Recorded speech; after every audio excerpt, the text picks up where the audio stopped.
so on behind guides every single goal of the 2030 agenda.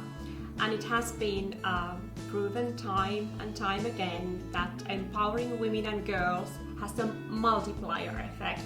It actually affects by driving economic growth and development, and therefore the focus on gender equality is very explicit across the whole SDG agenda. It is there as a gender-specific standalone goal, SDG 5, and it is also embedded in other goals. It is there as a cross-cutting theme with more than 30 related targets. SDG 5, the gender-specific goal, it covers the wide spectrum of women's and girls' rights, such as ending violence against women, ending discrimination of women, the political, economical rights and participation of women, ending harmful practices, ensuring the sexual and reproductive health and reproductive rights for girls and women.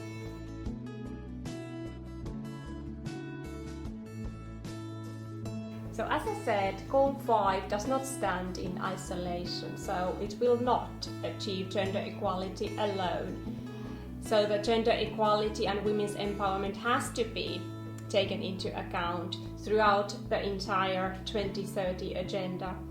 Perhaps some concrete examples would give some light into this. So if you think about, for example, girls' education, girls cannot stay at school if they are married too early or if they experience violence at schools.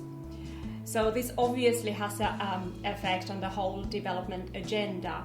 It has a very negative effect on the SDG 4 and quality education, or in SDG 8 and decent work and economic growth. Poverty reduction, for example. If women cannot own land, if they cannot own property, if they don't have access to resources, they obviously cannot realize their full potential in reducing poverty. If women are empowered, there's a significant economic growth and growth in agricultural production, and obviously the number of poor people are reduced. So this has a very direct link on SDG 1, for example, ending poverty. It is important to note that the agenda is universal. It belongs to all of us. And civil society, of course, has a very important role in participating in the implementation of the agenda. Women themselves are active agents, and their participation in all different phases and levels has to be secured. Civil society can play an important role in also making sure that there is a significant progress, and the governments are held accountable on the implementation of the agenda.